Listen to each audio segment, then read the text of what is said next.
Welcome to the webinar. My name is Terri Maxwell, and I'm so glad that you've decided to join us. We are recording this, and we are expecting some more folks to join here in just a second, but I'm going to go ahead and get started. This is a continuing series that my good friend and co-investor, and we have a business together called Shiftco. Elizabeth and I have known each other for, I don't know, 3-4 years, and we're two peas in a pod in a lot of ways. And we look at the world differently, but we also look at it through economic eyes, as they like to say. And there's been a lot of things to look at this year and a lot of things to think about. So we're doing these updates throughout the rest of this year, just really helping prepare for 2021. So Terri Maxwell here. I have a portfolio of companies called Share on Purpose. And my good friend Elizabeth Eiss is CEO of Results Resourcing. They have an amazing platform, and she and I are going to be co-leading this webinar. Elizabeth, can you go ahead and say hello, and then we'll get started? You're on mute there. Thank you. You'd think I'd know at this point with all the Zoom meetings. But hello to everyone. I'm really glad that you've joined us today. I'm really excited to be doing this series with Terri to really kind of focus on, you know, what's going on in the world and how to move forward in it and optimize your situation and help move your business and help your clients move their businesses forward. So really glad to have you with us today. Awesome. Well, I'm really glad to be doing this with you. You're truly one of my favorite entrepreneurs, and you've built to build a technology company in the period that we're in is just fascinating, and you've done a great job with that. So what we're going to cover, we're still having some more people join in, so welcome. We're just getting started. We're going to talk first about an economic update, and there's some indicators that are very interesting for entrepreneurs and some trends that I want to share with you.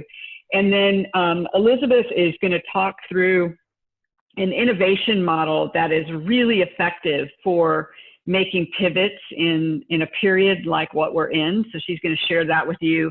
And then also we're going to collaborate and talk about how do you plan for you know, what appears to be a very uncertain future. Let's start first with the economy. Obviously, it is uncertain times. This is one of the forecasts that I've been following very closely as an investor and as a serial entrepreneur. This is from the International Monetary Fund.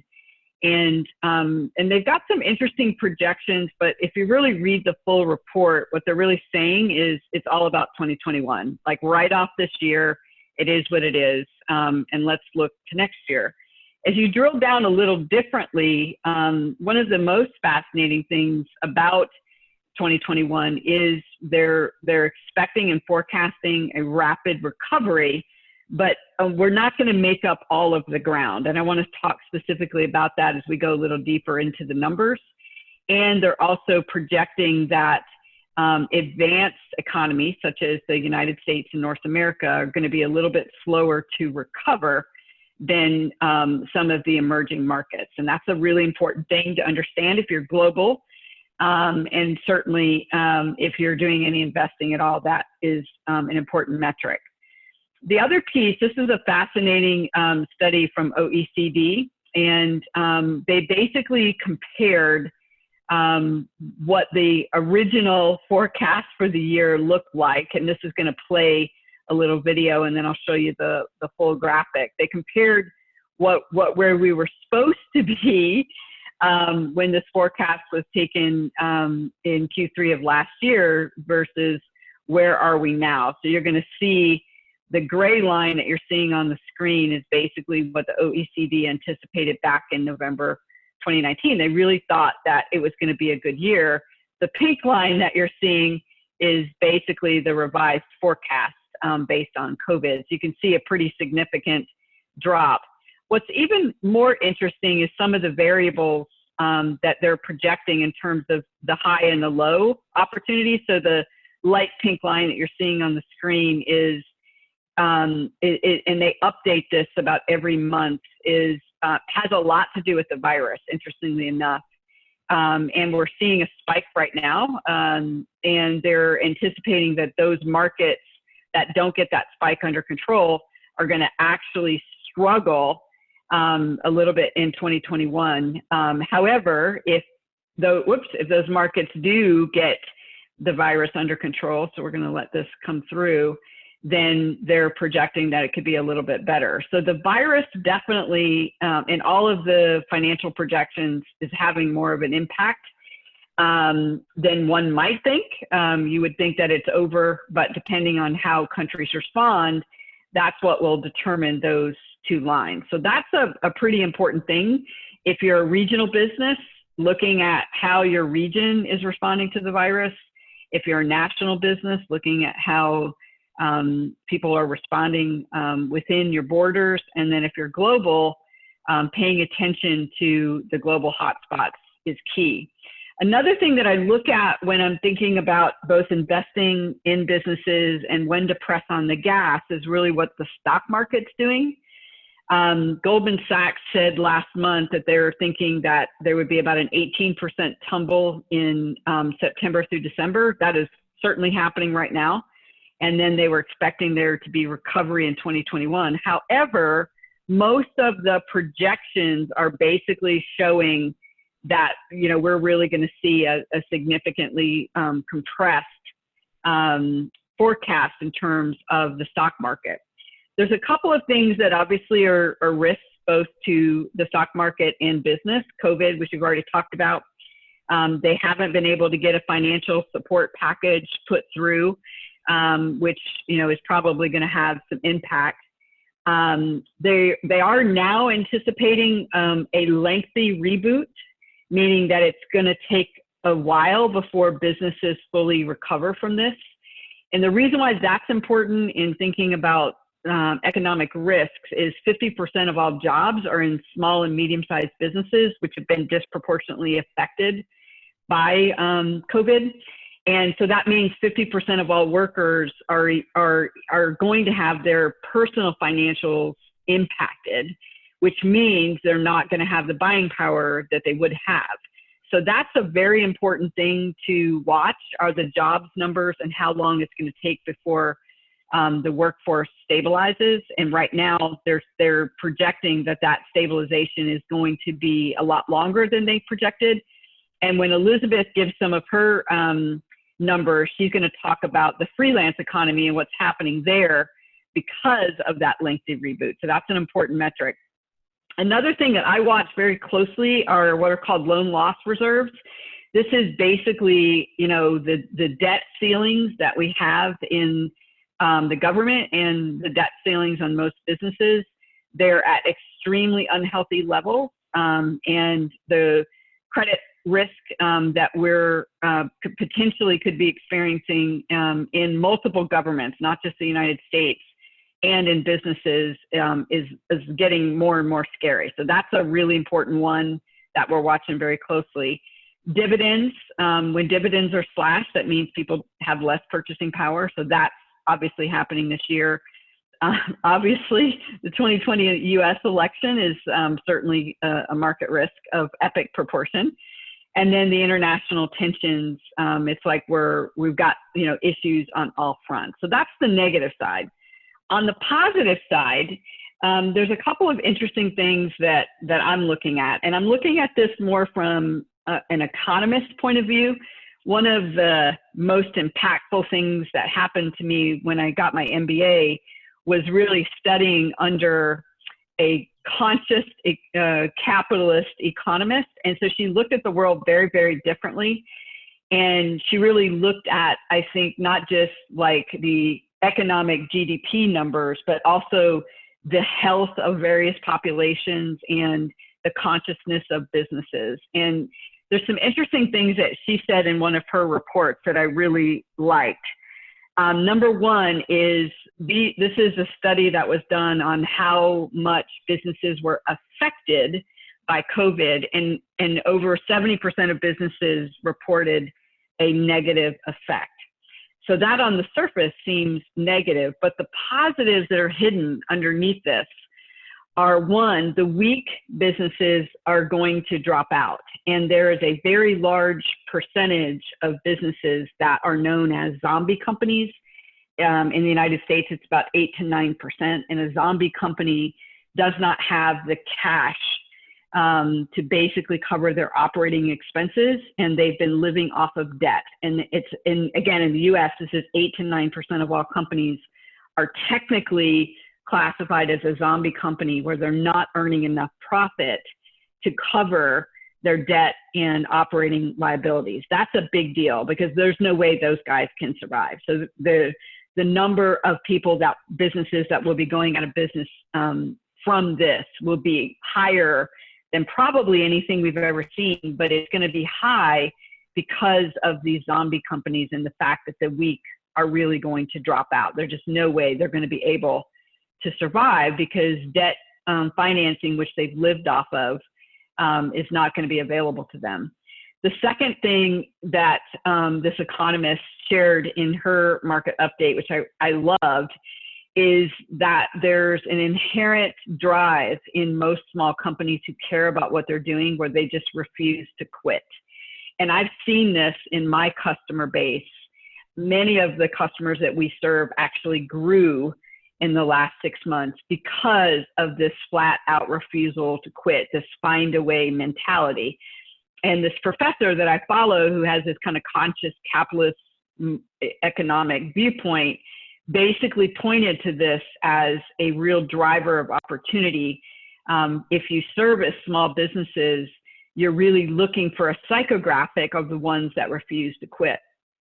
And then the third thing she also mentioned is that for the first time ever, conscious brands in particular, ones that serve the whole stakeholder and not just shareholders, are extremely well positioned, more so than ever. I know I'm seeing that as well, and I know, Elizabeth, you are as well. And across the board, companies of all sizes, conscious brands right now are really well positioned. They're better prepared because of how they've operated, caring about all stakeholders, their employees, their partners, not just the profit and the shareholder liquidity, but actually caring about the whole pie. So those are some of the pieces that we have to work with. As we move forward, Elizabeth, can you share from some of your insights as a tech innovator and as a market maker, some of the strategy frameworks that you use to innovate in these uncertain times? Absolutely, and really a great overview of the uncertainty that businesses are facing, and you know, basically the technology business that we've created is all about matching small and mid-sized businesses with expert freelancers that can help them scale, and we use technology and human beings combined. So you have that high-tech, high-touch approach to staffing with flexible resources. And some of the things that we see are really echo what Terri said, and we want to talk a lot about innovation here, and we have insight on that because we see people coming to us, primarily small and mid-sized businesses, for resources, humans that can help them innovate, think differently about what they're doing, or outsource work to new kinds of workers. And the thing that really comes to mind with what Terri just said is that 98% or so of the businesses in the United States are businesses that have less than 20 employees. And there's another, I guess 80% of the businesses in total are non-employee firms. They're solopreneurs. So there's so many small businesses that are really engines of innovation and growth in the United States that it gives one pause and one to feel optimistic, you know, that those are the people with grit that are looking for ways to do things differently. And conscious brands in particular, there's more than just whatever the product and service is. There's a value there that a lot of consumers feel strongly about. So I think there's a great platform amidst all this uncertainty, and really at the core of it is really being a nimble business and how to innovate in uncertain times. And so really when I think about it, and this is really what I'm observing our clients that come to us for freelance experts, I see them rethinking everything.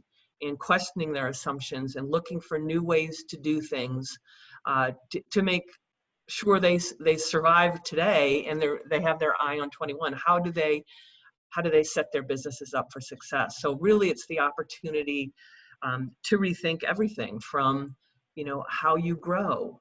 For example, if they're thinking about new markets, adding new kinds of products and services to what they do. They're thinking about, how and where they work. Initially, many small businesses really preferred on-site work, but with COVID, everyone has figured out that virtual can work. Maybe it's not as nice always as working in person or collaborating in person, but a lot can be accomplished, which has created the driver for innovation about just how and where you work. And that's really created some question about what roles are core to my business surviving and thriving, and what do I need to staff, in terms of personnel, what needs to be on site, what could be outsourced, what could be done remotely. All those things are coming into question. That was forced by COVID, and not only because of the work from home emphasis, but also because people had to rethink what was important to get work done, because resources, financial resources in particular, were getting tighter and tighter. And so really, at the end of the day, this has caused businesses to think about what value do they deliver? How do they scale that in uncertain times so they continue to deliver value to their clients, so their clients in uncertain times for them still come back to them for whatever product or service they offer? And it's really, how do I build for the future so my business is more flexible?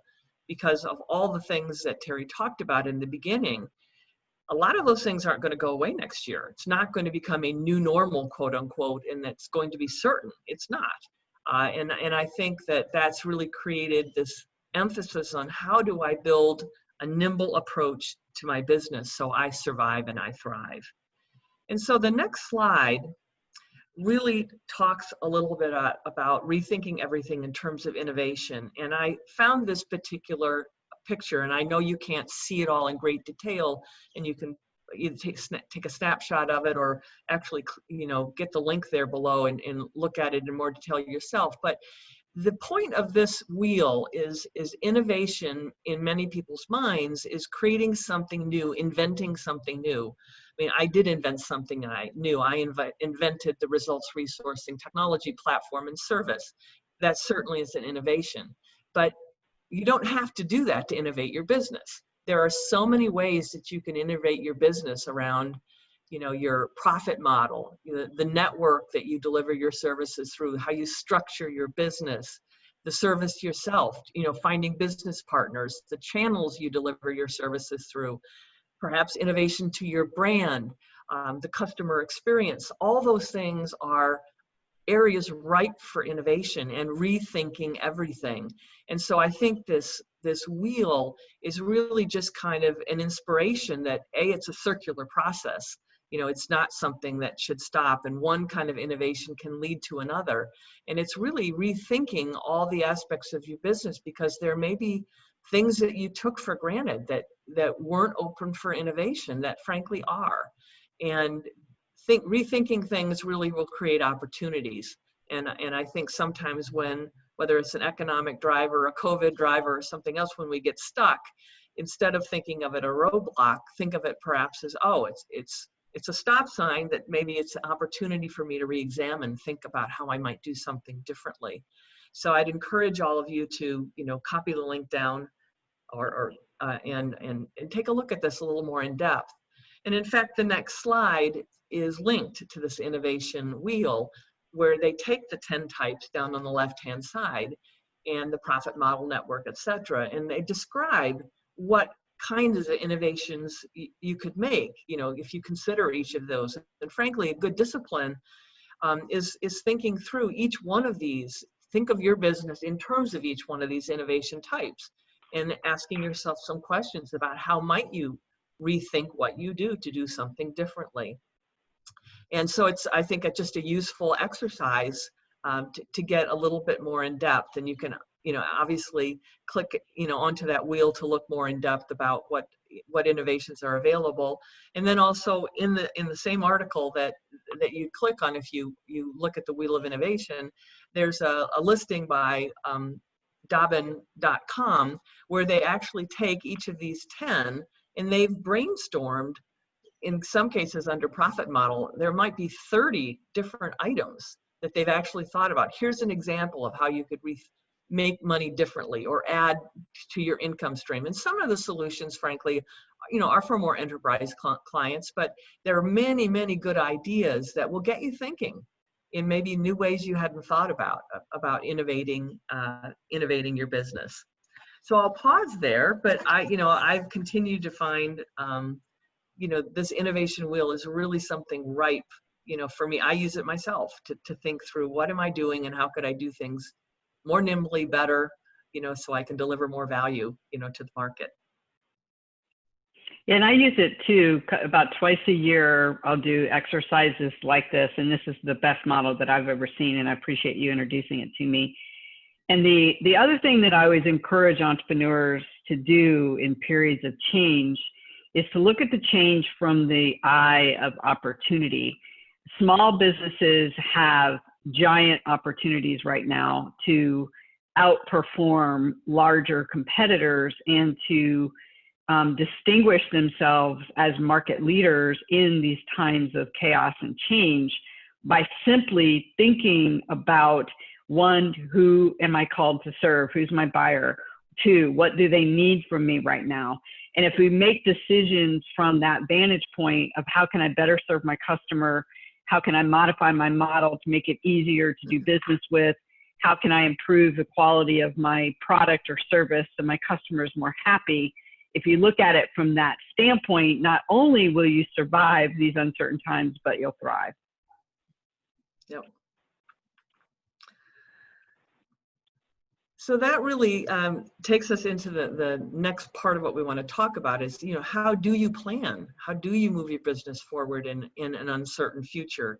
And really, we want to talk about some methodologies that have certainly worked for the two of us, and to encourage you to think about deploying for your own businesses to build a more nimble business and really put repeatable processes in place that help you continue to remain nimble and deal with whatever the uncertain future puts in front of you. So really, it's a cycle, and I think about innovation in terms of making small pivots, rather than pushing all your chips on a particular square. Thinking of making small bets, really allows you to pivot and pilot things and experiment and find out what works and doesn't work and how they land on your clients. And because we all live in supply chains, in terms of what we deliver to our customers, help them deliver to their customers. And so we've got to always work backwards and see how the changes that we make, affect that supply chain. So number one is really just taking stock, and that's going through those 10 areas of innovation and thinking about changes that you might want to make. And then actually, taking an idea, implementing it, and then making sure you build in feedback loops. So you're asking the people that matter most, your customers or your staff or your contractors, whoever they might be, for feedback about, did that pivot have the impact, that you wanted it to. And, in fact, as part of taking stock, asking for feedback then to get people who are key stakeholders to weigh in, can be an important part of that process. And then that really leads you, after that feedback, to improve your processes. And, I think process is a wonderful word. Some people think it's kind of bureaucratic, but process is really just how you do things. It can be really simple. I do things in these 3 easy steps or these 10 more complicated steps, whatever it is. It's a methodology that's repeatable, which is important because clients want to know they're going to have a consistent experience with you. So, once you have your idea, you ask your feedback, then you start to institutionalize something and say, this is how I'm going to do this new idea. And then that really leads you to, or enables you to do the next step, which is really to improve your tools. And that is to find lower cost ways to execute parts of your process that, you know, can be a fixed cost rather than a variable cost, and you get more consistency with kind of tools. And then ultimately that helps you decide, you know, from a human standpoint, you know, what can you outsource? What do you have to do yourself that's core to your business, core to delivering value and retaining relationships with your key stakeholders and customers and clients? And what can you outsource to others that can support you to free you up to do more? And this is really just a repeatable process, and taking one small pivot, one small innovation that you might want to try for your business, putting this in place, following these 5 steps, and then doing the next one, or a revision, you know, on that pivot that you made. This can be a very, very simple, successful process that will enable you to build nimble, scalable business in uncertain times, because you're constantly recalibrating in whatever those times are. So has this worked for you too, Terri? Yeah, and I love the combination of just taking the time to take stock and then asking for feedback. We just did this with Shipco, as a matter of fact, that, you know, we brought a team of people together and we got a lot of feedback, and we took stock of where we are. We looked at some process breakdowns. We looked at different ways that we can do things. And, you know, what can we outsource? What can we find other resources to do is a part of that. But it doesn't work unless you do that first step of just stop, slow down, take a breath, take stock. And I know for myself, when I'm first launching a business, I do that about every 2 months. I'll just stop and take stock. And then once a business is up and scaling and growing, I'll do it 2-3 times a year. But the key is taking the time to take stock. Yeah. So really what this process enables you to do is to scale your value delivery. And that's really about what your business does and the value delivered to the clients. And this is actually, I probably should have put quotes around it, but this is a quote by Peter Drucker, who's, you know, one of the leading business management thinkers ever. And he said this like in the 1950s, so it's not even a new idea, but he was just so far thinking. But do what you do best and outsource the rest. That's really the key to scaling your value delivery. Like, what can only you do, or your core employees, if you're a small firm, can do? Anything else that's not core, really you should find other ways to get that work done. And that doesn't always mean people.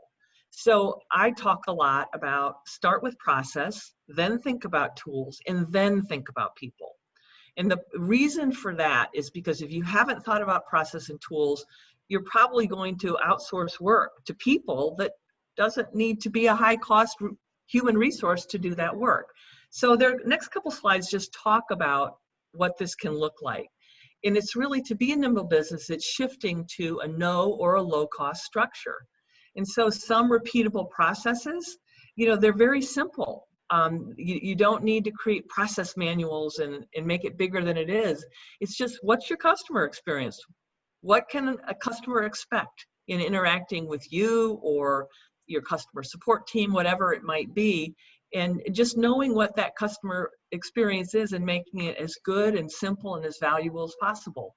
Another would be having email templates rather than writing every email yourself, or proposal templates, again, for consistency.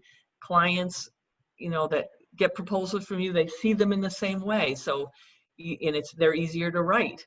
Website messaging, you know, everything you do to make it repeatable, or FAQs, you know, just make it easier for you to say, this is my process, I'm sticking with it.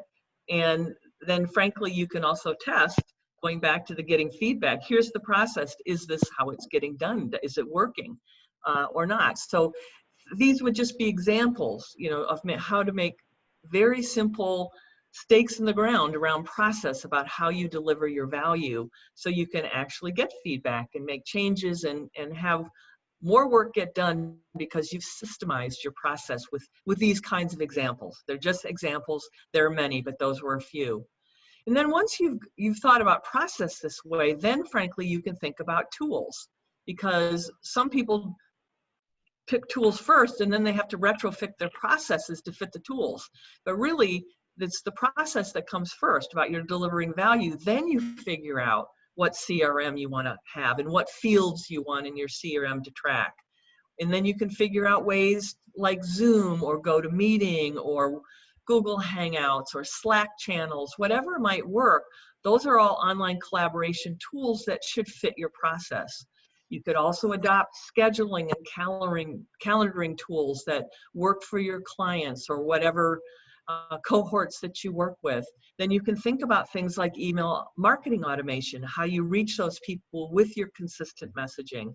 The whole thing flows. Project management, billing, there's just so many different tools out there that if you have a clear understanding of your process, you're going to pick the right tools that are going to make your process even better, easier for everybody, and it's going to lower the cost of that process and make it simple. So these are just some examples of how these, ideas are so implementable, for your business. It's just really thinking about how do you deliver your value and how can you make it more repeatable and how can you make more elements of it fixed costs so it's consistent and it doesn't cost you as much.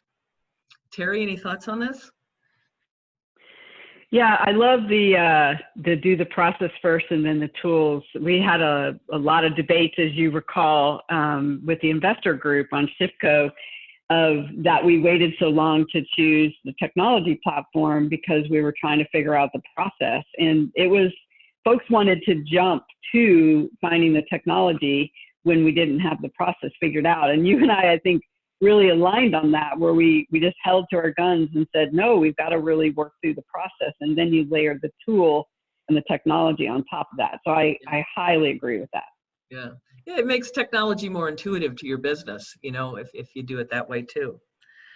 So, so in addition to shifting to a no low cost structure, you can then start to think about how do you outsource to scale your business. And it's funny, I think, frankly, about outsourcing to process and tools, because they're not humans, but you're delegating to a process, you're delegating to a tool.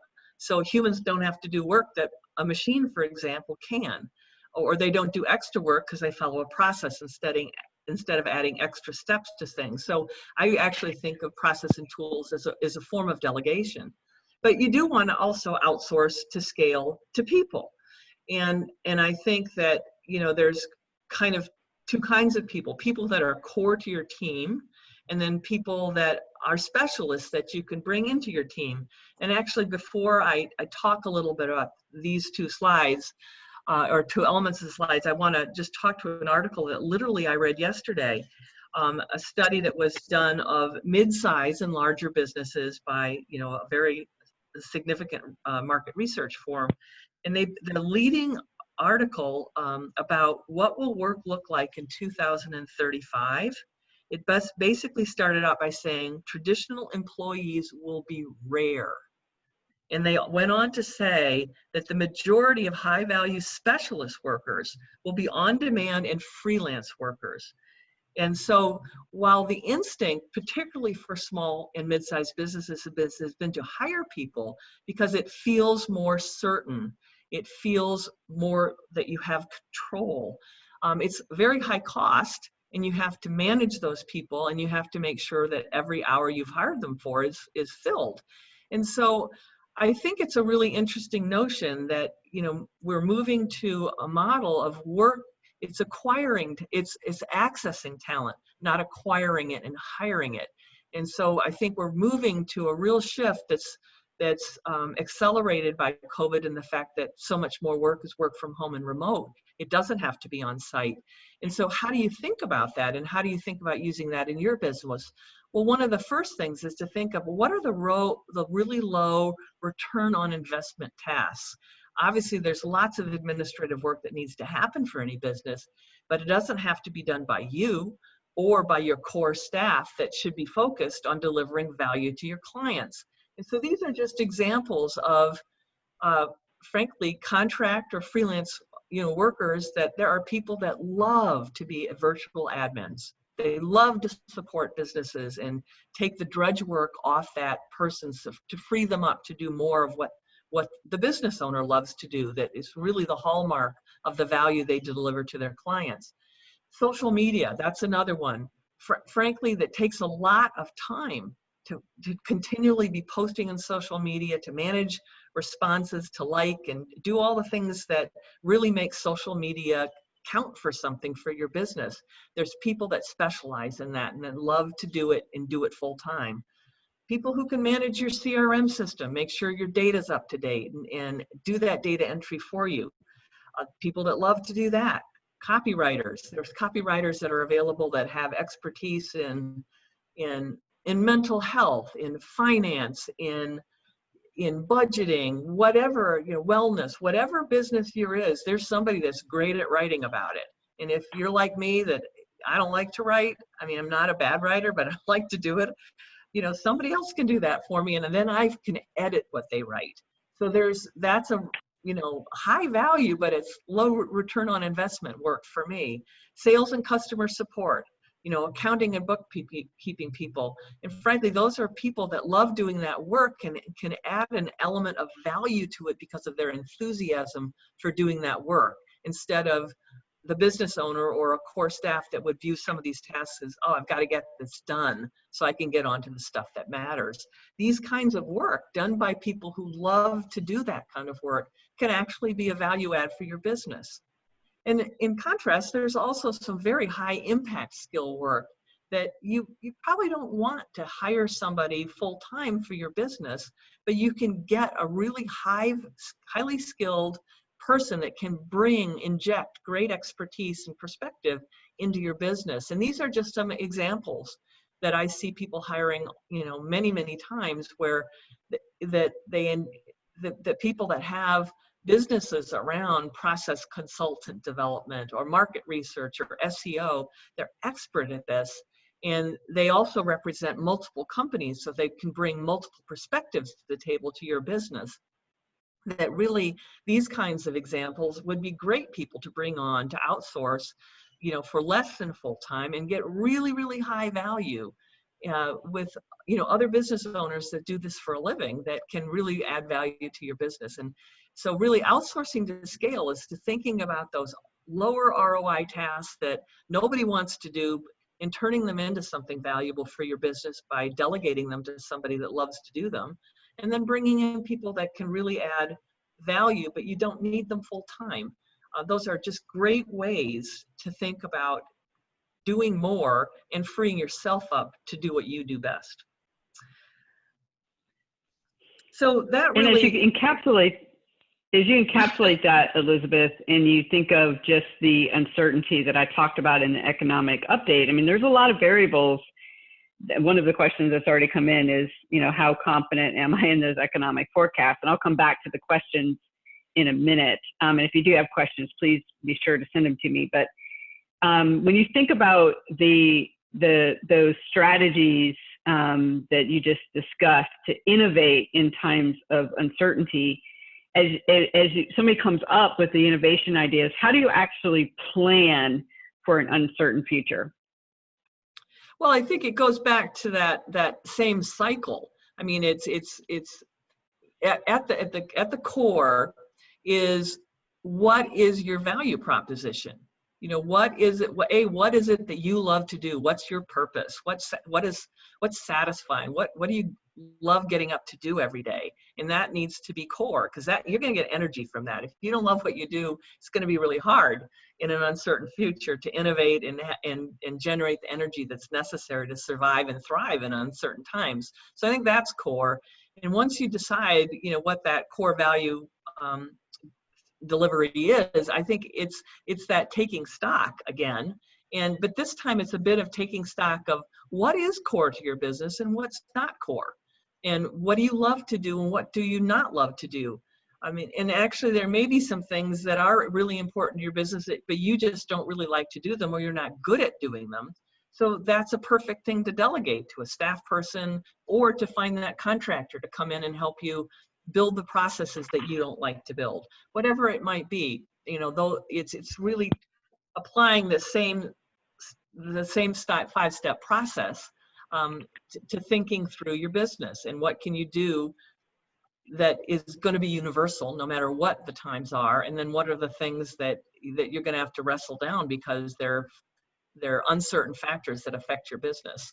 And what Terri was saying before about global versus local and what's happening with COVID in your community, those are things you can't control. If you're a brick and mortar business, you may not be able to have people come into your business. So then what do you do? I mean, those are all things you're going to have to think through, and working through this repeatable process is, I think, really key. So again, it's taking the stock, through that 10 types of innovation, asking for feedback. And these are some of the things I see happening, with our clients, and that we do it ourselves, but we engage with our clients. We ask them what they think. How does this land on them? What do they want? And we try to build relationships based on the value delivery, not just the last sale, because it's the value that's going to keep bringing people back. And you really want to create a feedback loop so people are comfortable bringing, serving their feedback up to you, frankly, without you even asking. I mean, that's the ideal situation, but that's really key, is that feedback. And that really runs back into institutionalizing that feedback, into the third step, which is improving your processes. And so you can make that repeatable, and that will, really now allow you to innovate with process first. Then will help you start with whatever tools you have. Then you'll start picking more tools that can help you do more. Again, freeing you up to deliver the value that's essential, that you're best at. And ultimately, you'll find more and more ways to outsource and to delegate, whether it's to process, people, or tools. All of the things are, a circular process that leads you back into, okay, I took my business to that next level. Let me take stock again, whether it's something that you're doing monthly or, twice a year as Terri does, but this process really works.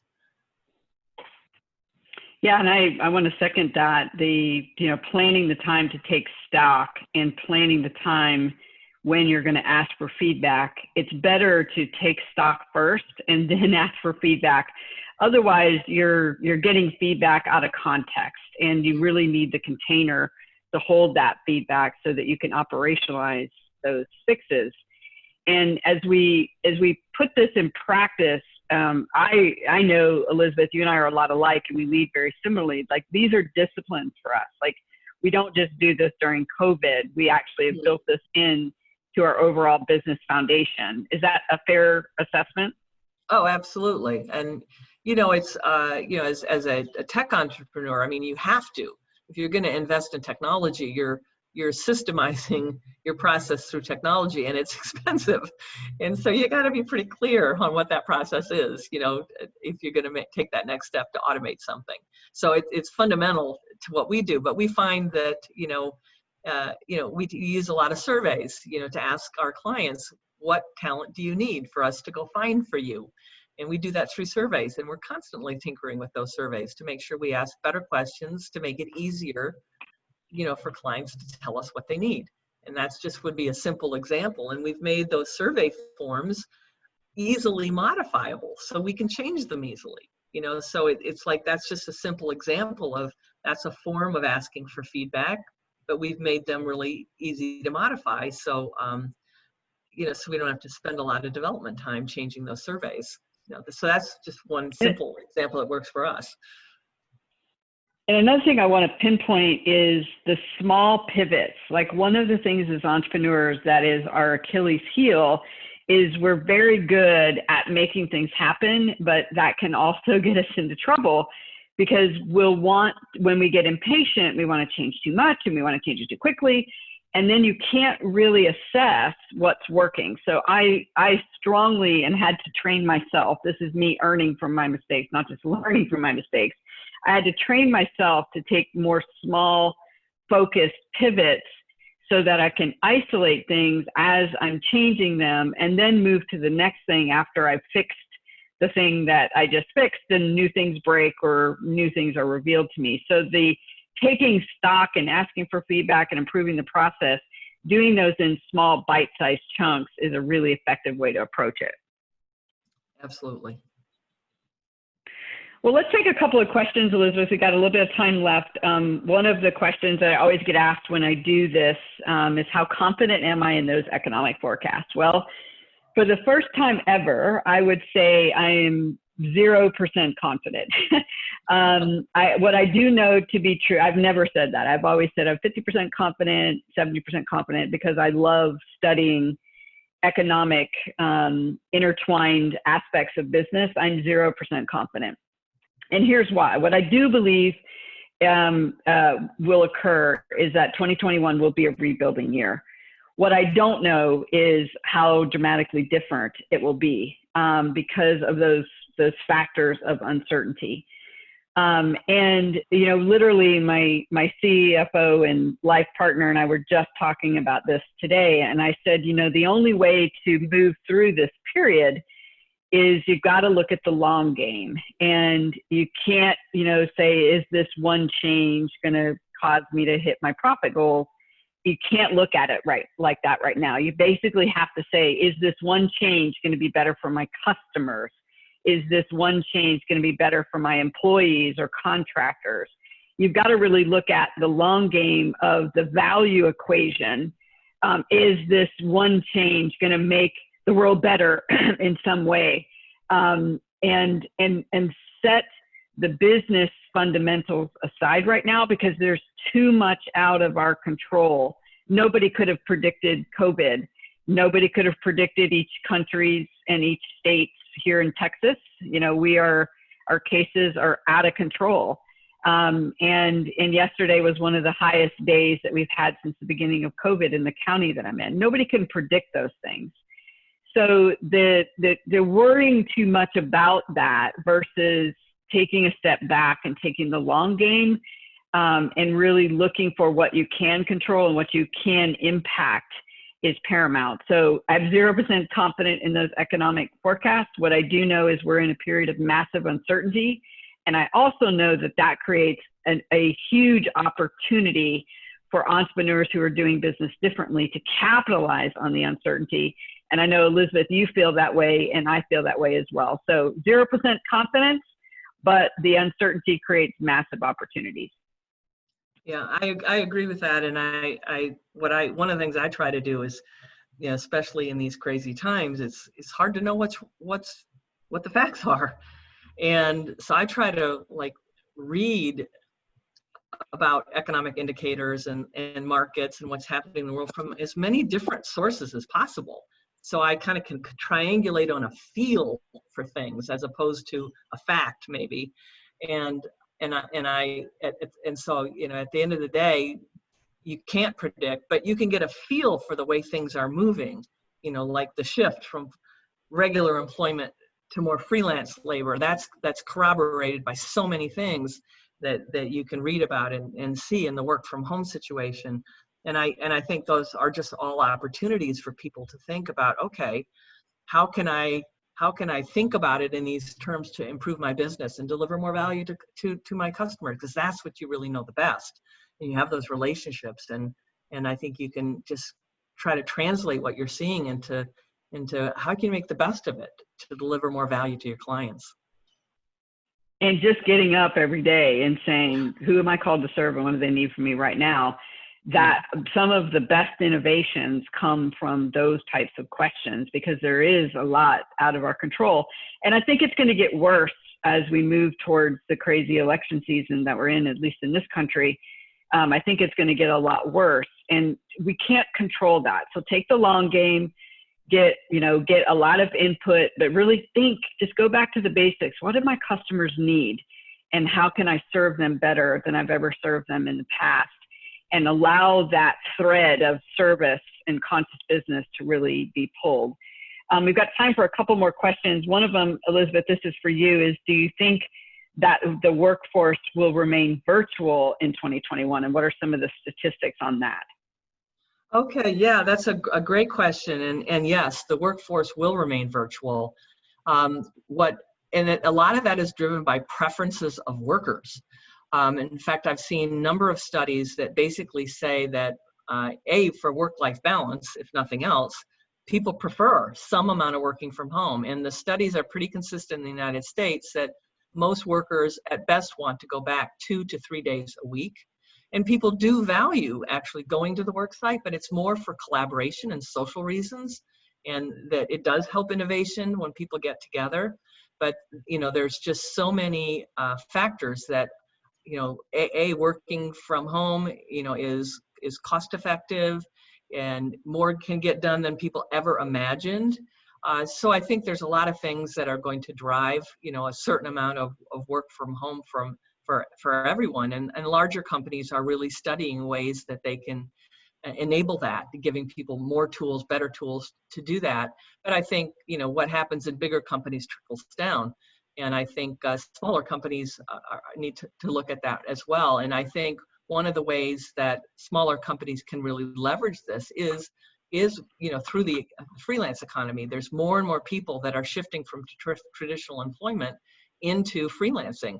One, because there may be fewer traditional jobs available, but also because they're realizing working from home, they can serve more than one customer, for example.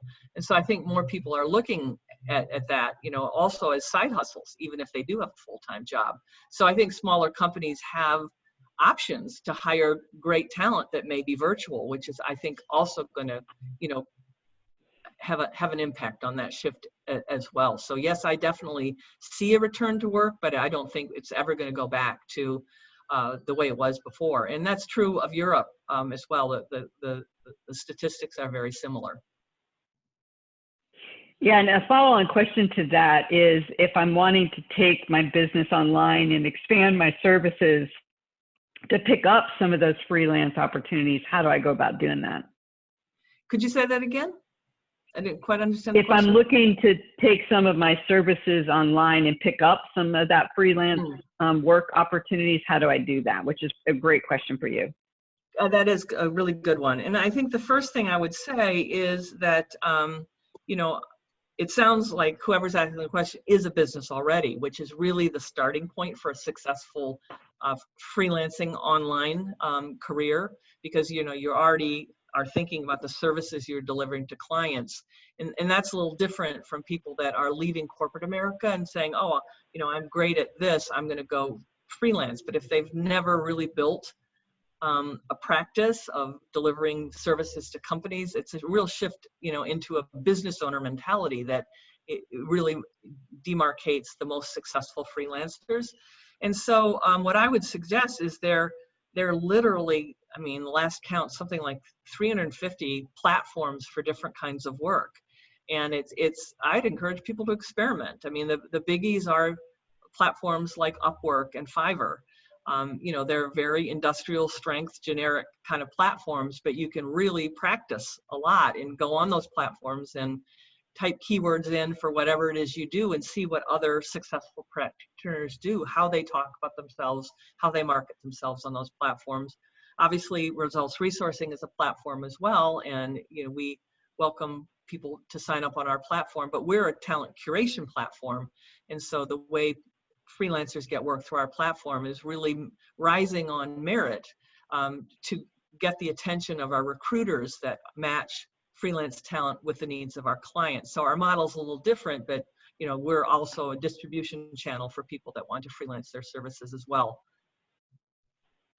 And Terri, Awesome. I got a question. And then I got a question as well. I basically, regarding my comment about 2035 and how companies will hire, what is your source for that to better understand the indicators on how to help people in the next 15 years? Well, the source was Citrix Systems. They did a study that came out the title of it is What Work Will Look Like in 2035. So you can search for that, and you can actually see the article that was published on that.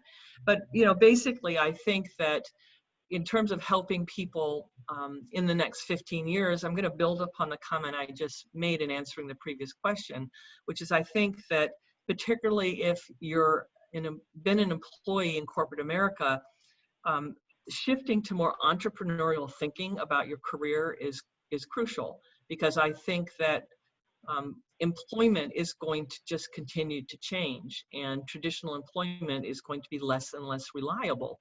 And so the more you've thought about, you know, your skills as a business, whether you're employed by a company or you're a business owner yourself delivering services, I think that's really important, because I think that that's what's going to attract people to wanting to either hire you as an employee, you know, or hire you as a contractor, is because you're not thinking about what you do, but you're thinking about the value you deliver.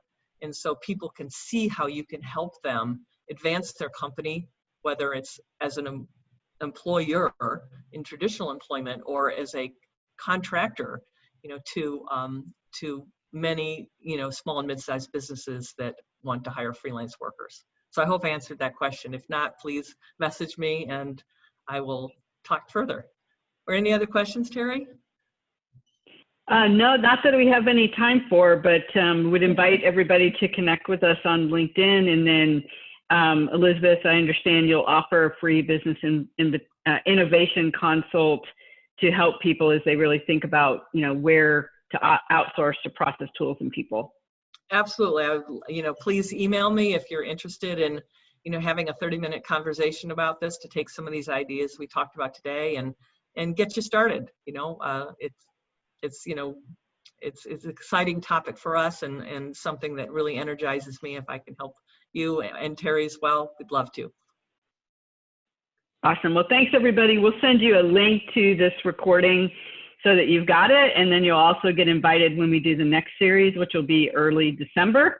By then we'll be on the other side of the US election. Things will hopefully be a tad bit more clear and we'll have 2021 in our sights. But I suspect a lot of the advice that we talked about today is going to be just as relevant then as it is now. So thanks, Elizabeth, so much for your expertise and guidance, and to all of our guests for attending. And we look forward to connecting with you again. Thank you to you too, Terri. Really enjoyed it as always. And thanks to all of you that attended and all these wonderful messages and questions that you're asking. Thank you so much. All right, everybody. Thanks so much. Bye.